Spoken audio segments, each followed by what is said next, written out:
The restaurant was built to make people feel small in expensive ways. Glass that didn't smudge. Cutlery that didn't clink. Light soft enough to forgive money and sharp enough to expose anyone who didn't belong. Every table was spaced like a private island. Every voice trained itself to stay low. Even laughter knew where it was allowed to exist. The hierarchy was visible without being announced. Who sat near the windows? Who faced the door?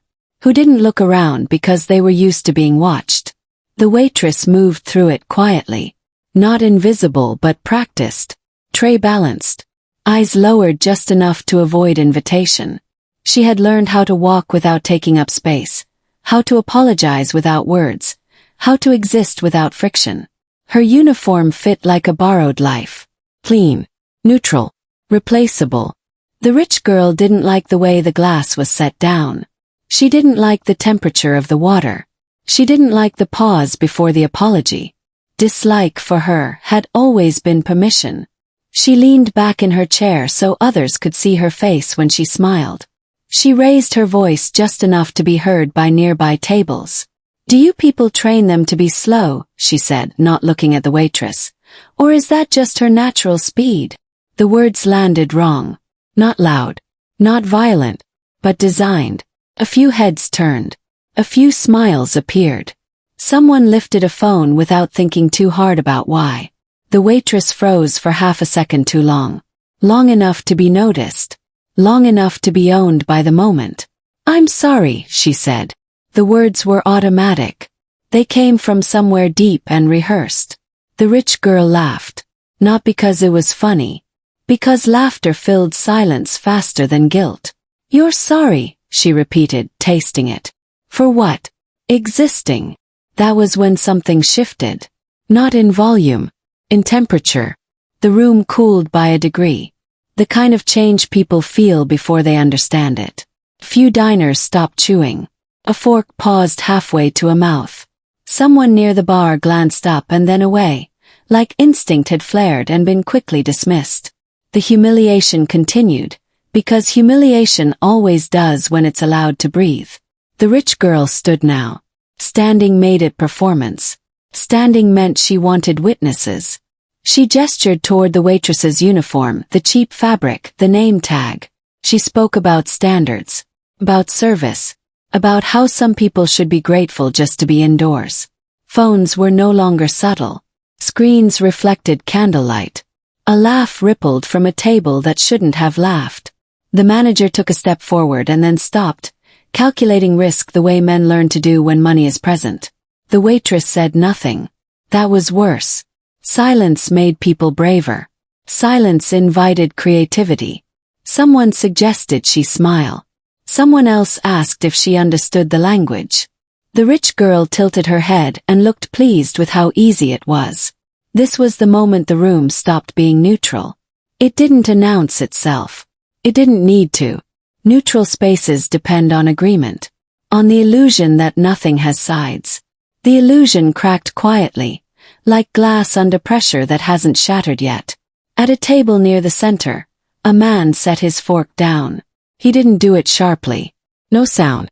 Just a decision made visible by the absence of motion. His plate was untouched now. Food cooling. Steam fading. The people with him didn't speak. They noticed. They always noticed when he stopped doing something. He had been eating before. Only. Methodically. He had listened to the room the way some men listen to weather. He had not looked at the waitress.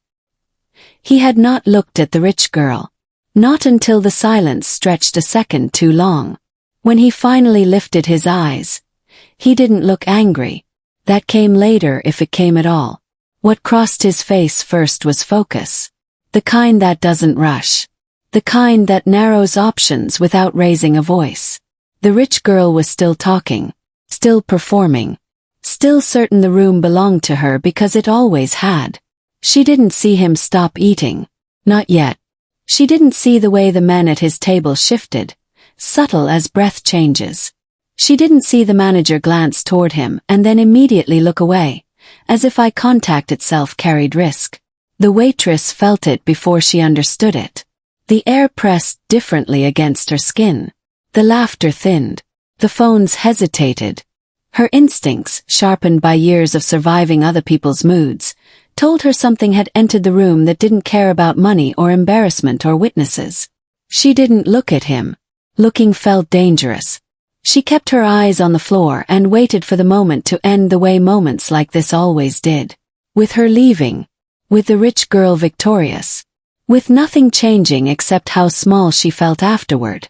But the moment didn't move on. Held. The man's hand rested flat on the table now. Not tense.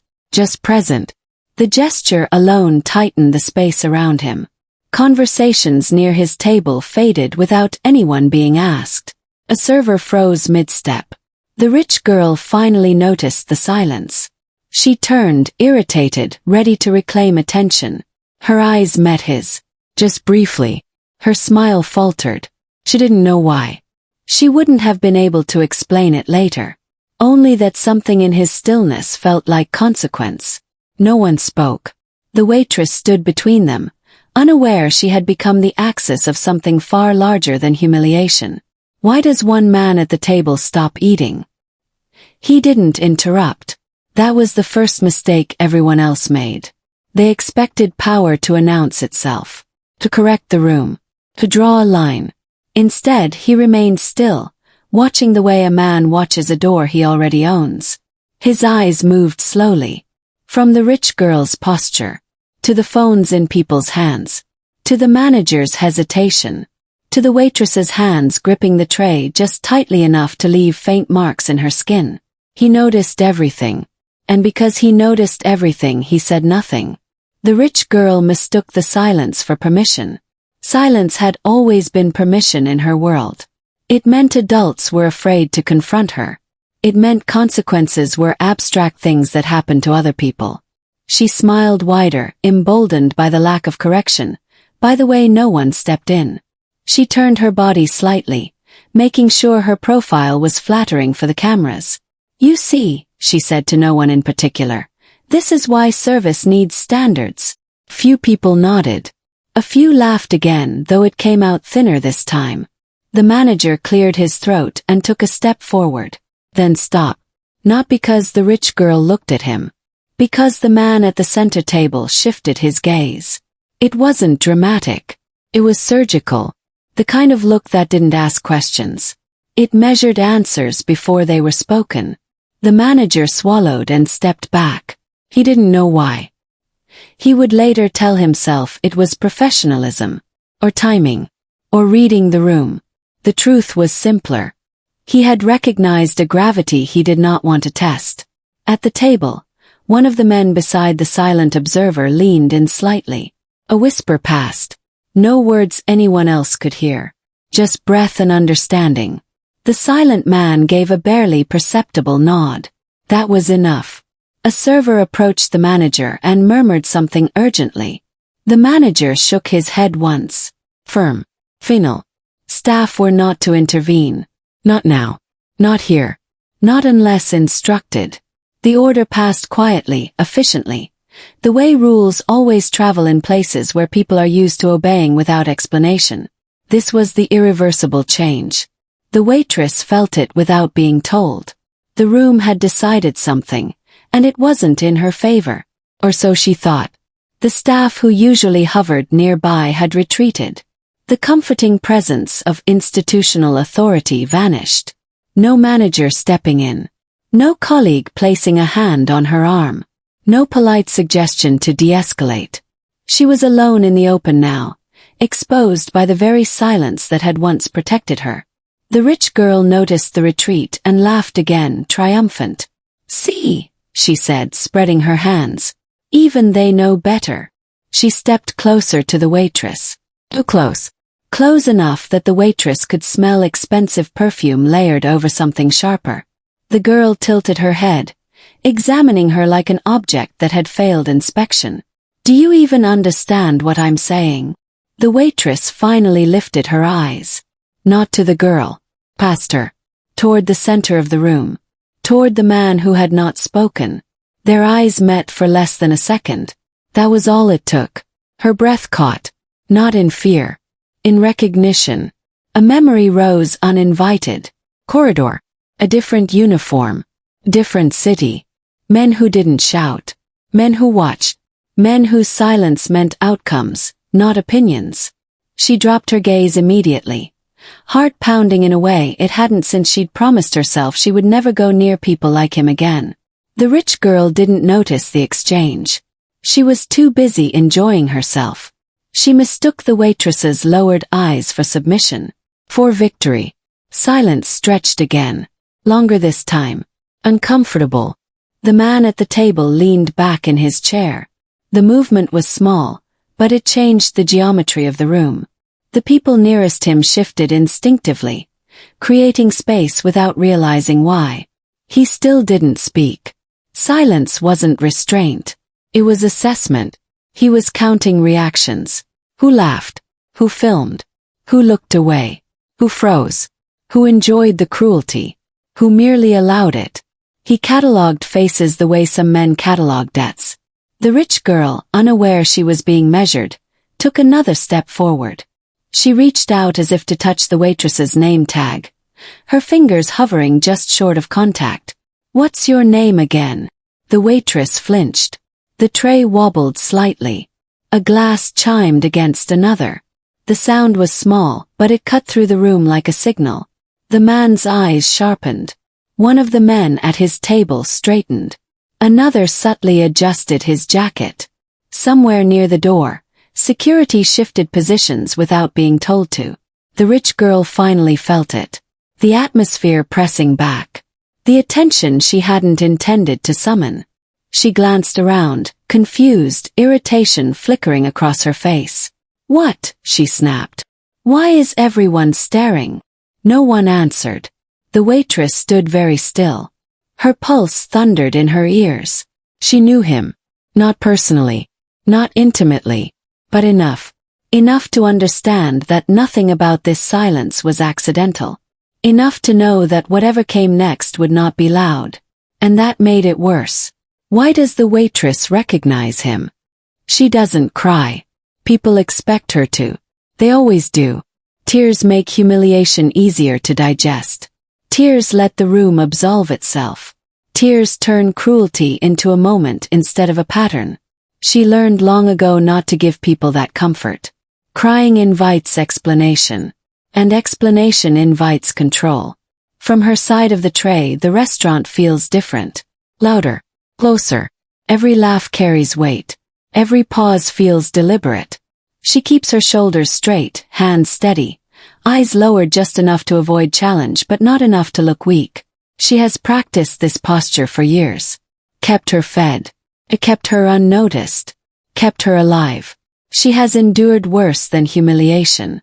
The first time someone stripped her dignity, there were no phones. No witnesses. No rich girl performing for attention.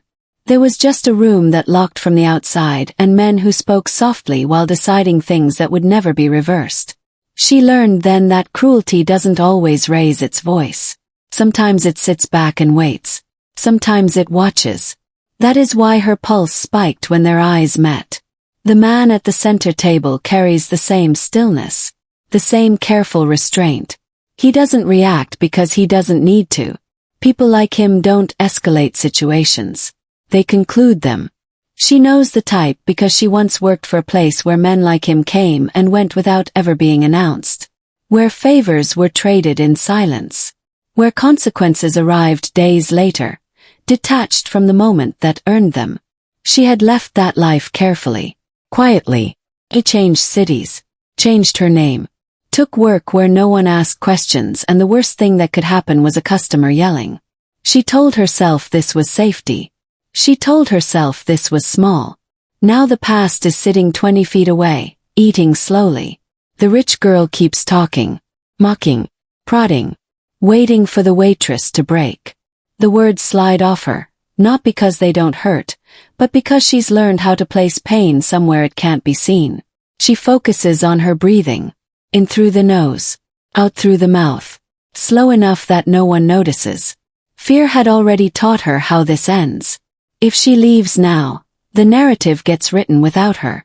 The rich girl becomes a victim of embarrassment. The staff become negligent.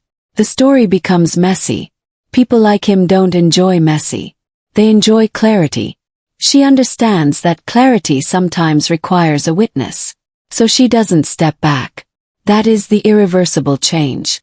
She stays where she is, even when instinct tells her to retreat. Even when every lesson from her past screams that standing still in front of power is dangerous. She sets the tray down carefully. The glasses stop chiming. The room grows quiet again, but this time it's different. This silence is not indulgent. It's alert. The rich girl notices. "Did I tell you to put that there?" She snaps, irritation creeping into her voice. The performance is slipping. She wanted submission. She wanted tears. She got composure. The waitress lifts her eyes just enough to meet the girl's gaze. Not defiant. Not pleading. Just present. "No," she says calmly. One word. Neutral. Professional. Few people shift uncomfortably. Someone near the bar lowers their phone. The man at the table leans forward slightly. Just enough. She knows she has crossed a line. Not socially. Strategically. But she also knows this. Men like him respect steadiness. They notice who panics and who doesn't. They remember who holds their ground without asking for permission. Her mind races, cataloging outcomes. If he intervenes loudly, things escalate publicly. If he intervenes quietly, things disappear. Either way, the rich girl will not leave unchanged. The question is who else gets caught in the wake. The waitress glances down again, not out of fear but calculation. She considers leaving, walking away, quitting on the spot. But leaving now would look like retreat. Retreat invites pursuit. Staying invites resolution. She stays. The manager watches from a distance, conflicted, unsure why his instincts are screaming.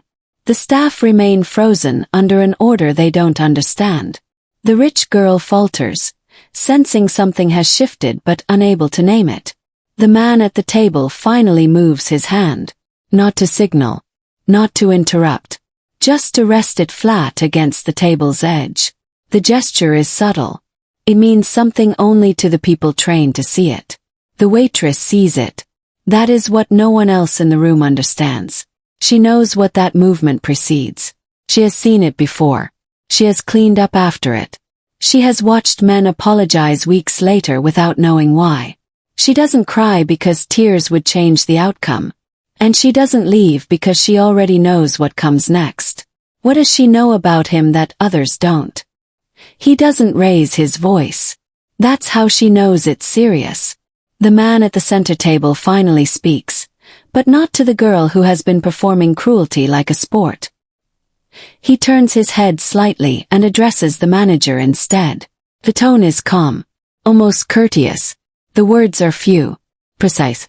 They land with weight because they are not meant for the room. They are meant for compliance. Close the floor. The manager blinks. He hesitates just long enough to be noticed. The hesitation costs him. The man looks at him again, this time fully. No anger. No threat. Just recognition. The kind that says I know who you are, where you came from, and what you owe. Yes, sir, the manager says, already moving. Rules change quietly. Lights dim slightly as the main doors are pulled shut. A hostess flips the sign without explanation. The sound of the lock sliding into place is soft, but it carries. Conversations trail off. Phones disappear into pockets. Staff instinctively rearrange themselves into positions they were never trained for but somehow understand. The rich girl laughs once, sharp and uncertain. "What's this?" she asks, glancing around as if expecting agreement. "Are we being punished because someone can't take a joke?" No one answers her. She notices the difference immediately. The room that had leaned toward her before now leans away. Her shift. Bodies turn slightly. Even her friends avoid her eyes. The power she thought she had begins to evaporate, not with drama, but with distance. The waitress feels it too. The air changes pressure. This is no longer a social scene. It's a controlled environment. She keeps her hands folded. Her breathing slows. She doesn't look at him. Looking now would suggest expectation. The man doesn't acknowledge her yet. That is deliberate. He is collecting context. He gestures subtly, and one of his men steps forward, murmuring instructions into the manager's ear. Private event is announced. Apologies are offered. No one is allowed to leave yet. Not until things are resolved. This was when humiliation became evidence. The rich girl's smile tightens. You can't just lock us in, she says louder now. Do you know who my father is? The man finally looks at her. Not directly. He lets his gaze pass over her like a scan, assessing posture, tone, reaction time. He does not ask her father's name. He already knows it or doesn't need to. You misunderstand, he says evenly. No one is locked in. No one is locked out. We are simply ensuring clarity. The word hangs in the air. Clarity. She feels it before she understands it. The shift from spectacle to scrutiny. Her earlier words replay differently now. Each insult becomes a statement. Each laugh becomes intention. Each phone that recorded becomes a witness. One of his men quietly collects devices from the nearest tables. Not forcefully. With expectation. People comply without protest, unsure when compliance became the safer option. The rich girl's voice rises. This is insane. She's just a waitress. That's when he interrupts her. Gently. No, he says. She is a person. And what you did was not entertainment. Silence. Heavy. Inescapable. The waitress feels something tighten in her chest. Not relief. Recognition. This is not protection. This is examination. The man turns to the manager again. I'd like a full account, he says. From the beginning. The manager swallows. His eyes flick toward the rich girl, toward the staff, toward the waitress. He hesitates. Choosing where to place blame is suddenly dangerous. Start, the man repeats, quieter this time. The manager begins speaking, stumbling at first, then faster, describing the interaction, the insults, the laughter, the refusal to stop. With each sentence, the rich girl's confidence drains. Her posture collapses inward. She interrupts twice. She is ignored both times. The waitress realizes something chilling. This isn't about punishment. It's about documentation. About ownership of narrative. About deciding whose version becomes permanent. She has seen this before. The rich girl stands abruptly. I'm leaving, she says, panic cracking through her voice. She moves toward the door. One of the men steps into her path. Not touching her. Just existing. He stops. That's when it hits her. Trap. Not the lock. The awareness. The understanding that the moment she crossed the line earlier, the outcome stopped being negotiable. The man finally looks at the waitress. Not kindly. Not cruelly. With focus. Did you feel threatened? He asks her. The question lands like a blade. However she answers will decide the next phase. She knows this. She also knows lying is pointless. Yes, she says quietly. The rich girl's breath catches. Someone in the room realizes too late what has happened. Who just realized they're trapped. The room doesn't react immediately. That's how the man prefers it. He lets silence stretch until discomfort exposes more truth than shouting ever could. The manager finishes his account with a dry mouth and shaking hands. The rich girl is no longer standing straight.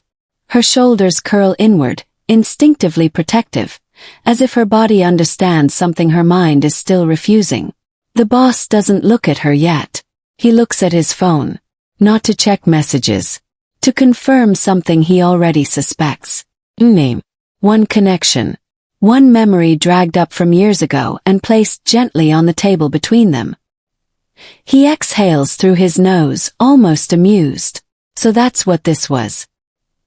He finally speaks, not to the room, but to the truth he's just uncovered. Your family has always liked performances, he says calmly. They mistake visibility for immunity. The rich girl stiffens. I don't know what you're talking about. He looks at her then. fully. The weight of his attention pins her in place. Of course you do, he replies. Your father knew exactly where he was sending you tonight. A murmur ripples through the room. Quiet. Controlled. Dangerous. This humiliation wasn't random. The waitress feels the shift before she understands it. The focus tilts. The air tightens. She is no longer the center of attention. She is the evidence. The boss continues, voice steady. Years ago your family cost me men. Not by accident. Not by ignorance. By choice. They embarrassed people who shouldn't have been embarrassed. Tonight you returned the favor. The rich girl's mouth opens. Closes. She looks around desperately, searching for someone to interrupt, to deny, to save her. No one does. Even her friends look away now. They are already calculating distance. This was a message, the boss says. You wanted an audience. You wanted to show power where you thought none existed. He glances briefly at the waitress.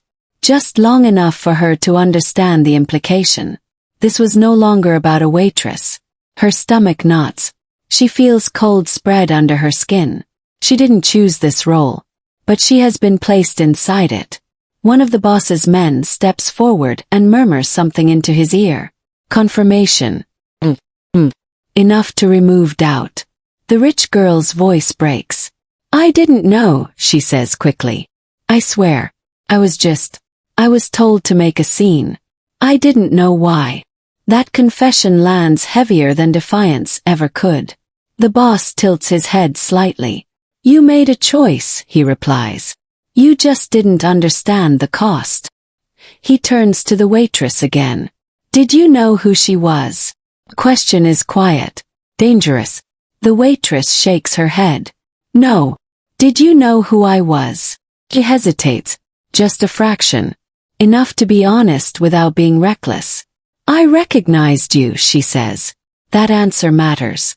The boss notes it. Files it away. Recognition implies awareness. Awareness implies potential usefulness. The rich girl starts crying now. Real tears.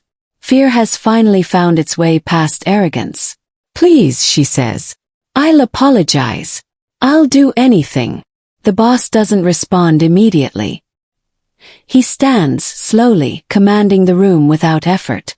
Chairs scrape back as people instinctively rise with him. An apology isn't currency, he says. Intent is. He walks toward the waitress, stopping a careful distance away. Not close enough to intimidate. Close enough to assert gravity. You were humiliated, he says.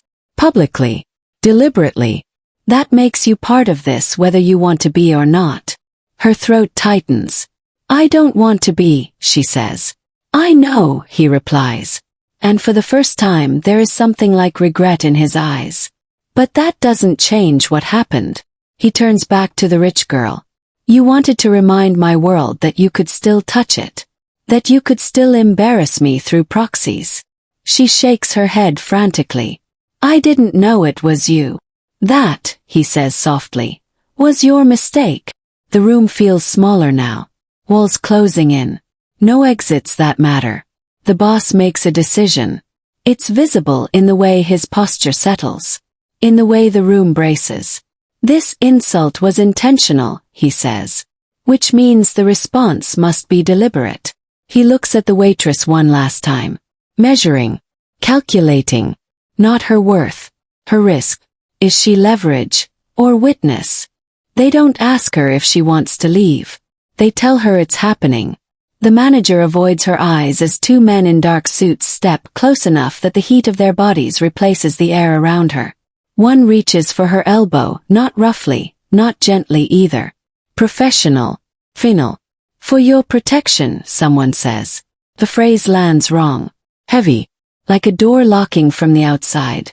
She looks toward the dining room instinctively. Toward the tables where laughter used to live minutes ago. They're empty now. Cleared. Silent. The rich girl is gone. Removed so completely it's as if she was never there. That absence feels intentional. A warning disguised as tidiness. The boss doesn't follow. That's what unsettles her most. He doesn't need to. His world moves even when he stays still. They guide her through a hallway she's cleaned 100 times but never walked this way. Staff doors open that were never meant for staff. The kitchen is frozen mid-motion. Knives paused in hands. Flames still burning under pans no one is watching. Everyone looks away as she passes. Not out of cruelty. Out of fear. She wants to ask questions. Her mouth opens. Nothing comes out. Fear has a way of teaching silence quickly. Outside a black car waits. Engine running. Windows tinted so dark they reflect her own face back at her. She barely recognizes herself. Bill. Muller. As if the night has already started rewriting her. They open the door. She hesitates. Just long enough to make it clear this isn't consent. A hand appears at her back. Not pushing. Guiding. Choice removed without force. Inside the car the world goes quiet. Thick glass. Leather seats. No city noise. No explanations. One man sits across from her. Another in front. No one speaks. She realizes then that this isn't transport. It's containment. The car moves. She watches the restaurant disappear through the rear window, lights shrinking until it becomes another anonymous building on a street full of secrets. Her phone vibrates in her pocket. Once, then dies. No signal. Or no permission. She can't tell which. The man across from her finally speaks. "You'll be safe," he says. She almost laughs. Almost. "From what?" she asks. He doesn't answer. They arrive somewhere that feels expensive without being loud about it. Private entrance. Underground parking. Security that doesn't look at her like a person, but like a variable that needs to be managed. She's escorted through corridors that smell like money and disinfectant. Everything polished. Everything watched. A door opens into a suite too large for one woman who owns nothing but the clothes she's wearing. Fresh clothes are laid out on the bed. Neutral colors. No personality. A bathroom stocked like a hotel for someone who never stays long enough to relax. "This is where you'll stay," the man says. "For how long?" "As long as necessary." The door closes behind them. The lock clicks softly. Not dramatic. Certain. She stands still listening. Footsteps fade. The silence presses in. He tests the door. He checks the windows. Sealed. The room is beautiful in the way cages often are. Designed to make captivity feel like care. Her name echoes in her head. Or what used to be her name. She realizes with a slow, sinking clarity that it no longer belongs only to her. Somewhere it's being spoken differently. Logged. Connected. Pulled into systems she will never see. She didn't agree to this. But agreement was never the requirement. Knock sounds. She flinches. The door opens. One of the boss's people enters with a tablet. "We need to confirm some details," he says politely. "What details?" "Identity. Background. Associations." Her chest tightens. This is the moment. The one she's been avoiding her whole life. When survival requires disclosure. When privacy becomes a liability. She answers anyway. Date of birth. Places she's lived. Jobs she's worked.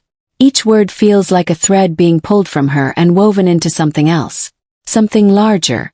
When he leaves, the room feels different. Claimed. She sits on the edge of the bed, hands folded, breathing shallow. Safety arrived without permission. And with it came a terrifying realization. She is alive because someone powerful decided she should be. Which means someone else might decide she shouldn't be. Who becomes a target because she's alive?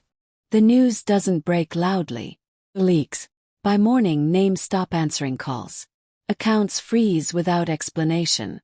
Invitations are quietly withdrawn. The rich girl's face is still flawless online, but the world around her begins to thin, like air leaving a sealed room. The waitress learns this secondhand. From whispers that reach even the protected silence she's been placed inside. From the way guards exchange looks they don't bother hiding anymore. From the sudden politeness layered over urgency. Something is happening outside. Not violent. Not visible. Worse. The boss never summons her to witness it. That's intentional. He doesn't need an audience. Power doesn't perform when it's confident. The rich girl's family owns things that matter in this city. Or they did. A development project pauses indefinitely. A bank requests additional documentation. A charity gala loses its sponsors one by one. None of it is announced. No statements. No threats. Just absence. The boss doesn't touch them. He removes the ground. By midday, the humiliation from the restaurant is no longer the story. It's the origin point. People connect it backward carefully, like archaeologists brushing dirt from something dangerous. The rich girl posts a photo, smiling, unbothered. Comments are limited within minutes, then disabled entirely. Her followers notice before she does. Influence evaporates faster than money when it's built on borrowed confidence. The waitress hears her name mentioned for the first time. Not directly. Inference only. The girl, someone says. The one from the restaurant. That's when it hits her. This isn't about punishment. It's about signaling. The boss has decided to teach the city a rule it already knows but occasionally forgets. Cruelty is tolerated. Disrespect is not. Especially when it's public. Especially when it mistakes anonymity for safety. She's escorted into a different room that afternoon. Same building. Different purpose. A screen waits on the wall. Someone has cued a live feed. She doesn't want to watch. No one asks. The feed shows a boardroom. Familiar faces. People who used to laugh easily. Now stiff. Careful. Man speaks. Apologetic. Not pleading. Negotiating. The boss isn't there. That's the point. Contracts are discussed. Revised. Withdrawn. The language is neutral. Professional. Devastating. One by one, support structures collapse without a raised voice. The waitress notices something strange. No one mentions her. Not once. Her humiliation isn't defended or denied. It's treated as irrelevant. As if the offense was never about her dignity. Only about what the act revealed. The meeting ends. The feed cuts. A voice behind her says, "This is restraint." He turns. The boss stands in the doorway. Not close. Not distant. Balanced. They expected violence, he continues. They prepared for it. He swallows. And this can't be fought. She understands then. Violence creates martyrs. Silence creates erasure. The city reacts faster than the family does. People realign. Distance themselves. No one wants to be adjacent when a lesson is being taught. By evening, the rich girl's name carries weight of a different kind. Liability. The waitress feels it too. A shift. The way guards now look at her like a fuse instead of cargo. She didn't ask for this. But she's become part of the equation anyway. In this city, the boss says quietly, reputation dies before people do. The sentence settles like dust. She wants to ask if it's over. If this is the end of it. If the example has been made. But she doesn't. 'Cause something feels unfinished. The boss turns to leave. This was the first response, he says. First. The word tightens her chest. After he's gone, the room feels smaller. The silence sharper. She realizes the city is watching now. Not her face. Her position. And that's when the fear changes shape. Because if this punishment was meant to teach restraint, what lesson requires more? He doesn't plan to see her again that night. That's what makes it dangerous. The decision comes from a place he doesn't use. Not strategy. Not calculation. Instinct. The kind that kept him alive before he learned how to replace feeling with structure. She's sitting alone when he enters the room. Not restrained. Not threatened. Just waiting in a space that suddenly feels smaller because he's in it. She stands out of habit, then stops herself halfway. Her eyes meet his without challenge. Without fear. That steadiness unsettles him more than defiance ever could. I didn't ask for this, she says before he speaks. Her voice isn't sharp. It's tired. Whatever lesson you're teaching out there. I didn't volunteer. He nods once. Acknowledgement. Not apology. I know. Silence stretches. Not empty. Loaded. Guards remain outside. He sent them away. That alone is a line crossed. No witnesses means no insulation. You should have left, he adds. So should you, she replies. It surprises him enough that he almost smiles. Almost. He tells her what's happening in the city. Not all of it. Enough. He doesn't frame it as protection. He doesn't call it justice. He names it what it is. Consequence. She listens without interrupting. When he finishes, she exhales slowly, like someone releasing breath they didn't realize they were holding. And now, she asks.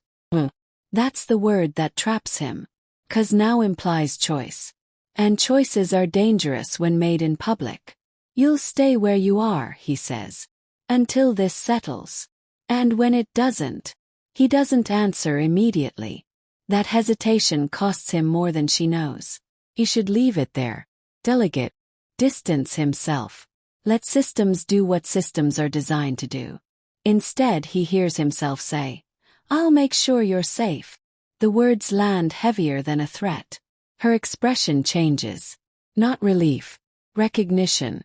That's worse, she says quietly. He frowns. Explain. When you care, she replies, people bleed faster. The truth in it hits him harder than any accusation. She understands his world more than she should. More than he wants. This is the moment he should pull back. Draw the line. But something in her steadiness pulls him forward instead. He steps closer. Not invading. Not retreating. Close enough that the air shifts. No one touches you, he says. Publicly or otherwise. There it is. Claim. Not spoken as ownership. As declaration. She looks past him toward the door. Toward the guards he dismissed. Toward the city that now knows her silhouette even if it doesn't know her name. You can't say that out loud, she murmurs. I just did. That's the irreversible change. The moment protection becomes alignment. By morning people will know. They'll infer it from how quickly threats quiet down. From who stops asking questions. From who suddenly finds doors closed. Public protection is never subtle. You don't know what that costs, she says. I do. He does. He's paid it before. In blood. In loyalty. In futures that never arrived. She turns back to him. Then why? The question strips him more than any blade. Because the answer isn't clean. It isn't heroic. It isn't even rational. Because I don't like cruelty when it mistakes itself for power, he says. Not a lie. Not the whole truth. He leaves before she can respond. Staying would make it worse. Staying would turn intervention into dependence. Outside, the guards fall into step automatically. He doesn't look at them.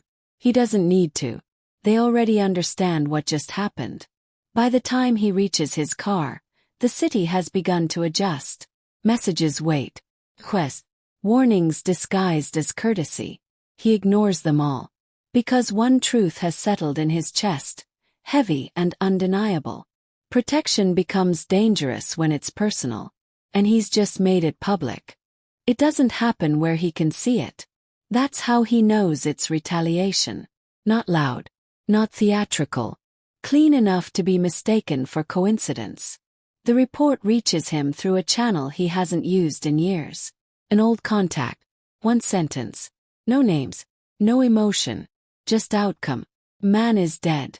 Not one of his enemies. Not one of hers. Someone adjacent. Someone unimportant enough to be expendable and close enough to send a message. This is how the city corrects imbalance. He doesn't react immediately. That would be visible. He listens. He asks for nothing else.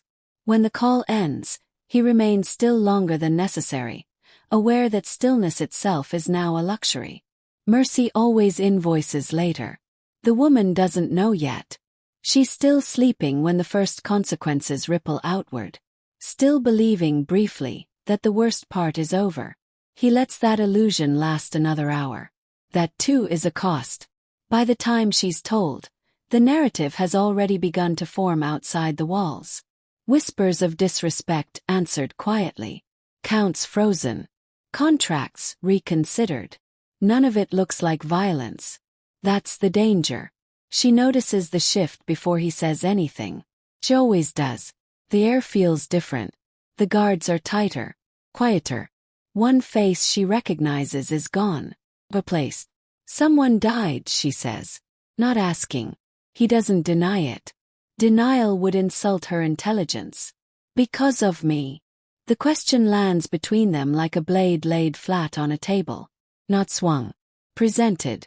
Yes, he says. She closes her eyes. Not in shock. In calculation. She is doing the math he hoped she wouldn't need to.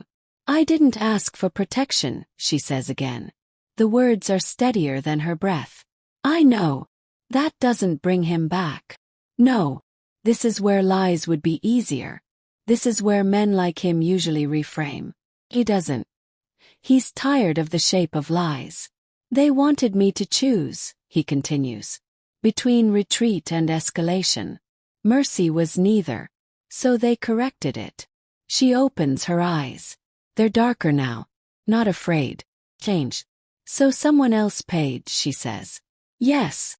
The silence that follows is heavier than any argument. It isn't blame she's wrestling with. It's responsibility. That's worse. Outside, the city continues adjusting. The rich girl's family feels it next. Not all at once. Enough to make the connection. Enough to understand that humiliation wasn't the crime. Defiance was. But even that doesn't settle the ledger. The city doesn't balance books that easily. Another report comes in. This one closer. A warning disguised as an apology. One of his own secondary networks was tested. Not breached. Tested. Reminder. He realizes then that this isn't punishment. It's calibration. The woman watches him process it. She recognizes the signs now. The stillness. The narrowing. You can stop, she says quietly. He looks at her. Stop what? Protecting me. The offer surprises him. That's rare. If I leave, she continues, it ends. He knows that isn't true. Leaving would simply transfer the invoice to another name. But she needs to believe she has agency. He understands that too well. It won't, he says.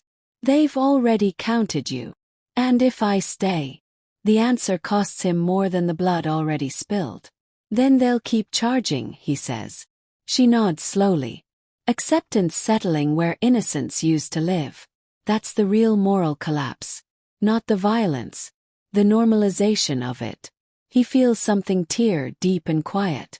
Not grief. Recognition. He has crossed a line he can't redraw. Not because of love. Because of visibility. He reaches into his jacket and places a phone on the table between them. A different one. Not traceable. Not polite. If you choose to go, he says. This is your window. It won't stay open. She looks at the phone. Doesn't touch it. And if I stay? He doesn't answer immediately. He shouldn't answer at all. You'll be aligned, he says finally. Not protected. Aligned. She meets his gaze. Holds it. That's worse, she says. Yes. Outside, another consequence locks into place. A door closes somewhere she's never been. A man she'll never meet disappears from the city's memory. Mercy always invoices later. She understands that now. The question isn't whether saving her was worth it. It's whether he can afford to stop. By morning the city looks normal again. That's how it always survives itself. Traffic moves. Doors open. Men pretend they slept. News cycles replace outrage with weather. Anyone who didn't know what to look for would think nothing happened here at all. But absence leaves a shape. And people who understand power can see it immediately. The rich girl is gone. Not arrested. Not mourned. Not publicly disgraced anymore. Just removed. Her name doesn't come up in rooms where it used to echo. Her family's invitations stop arriving. Their calls stop connecting. It's the softest form of erasure. The kind that teaches faster than punishment. The waitress wakes up before sunrise. Not from fear. From silence. the kind that presses inward. She sits up slowly, registering the room. Clean. Expensive. Anonymous. No traces of the life she had before except herself. Her clothes are folded. Her shoes aligned. Someone else's order imposed gently while she slept. She knows where she is. She knows why. Safety in his world always comes prepared. He's awake already. She senses it before she sees him. Some people occupy space differently. They don't enter rooms. Rooms arrange themselves around them. He's standing near the window, back turned, city stretching beneath him like something owned. He hasn't slept. That's new. Or maybe she's just learned how to notice. It's done, he says without looking back. She doesn't ask what. She doesn't need the details. She understands the pattern now. The city resets. The ledger closes. The noise is gone. So that's it, she asks. He turns then. His face isn't triumphant. It isn't relieved. It's resolved. Resolution costs more than anger ever did. For them, he says. She exhales. A long breath she's been holding since the restaurant. Since the laughter. Since the moment the room stopped being neutral. And me? That question is the real ending. He studies her. Not like before. Not as a variable. As a constant that's been introduced too late to remove cleanly. You're safe, he says. She almost laughs. Almost. That's not what I asked. He nods once. Accepting the correction. He's good at that. It's why he's still alive. You're aligned, he says.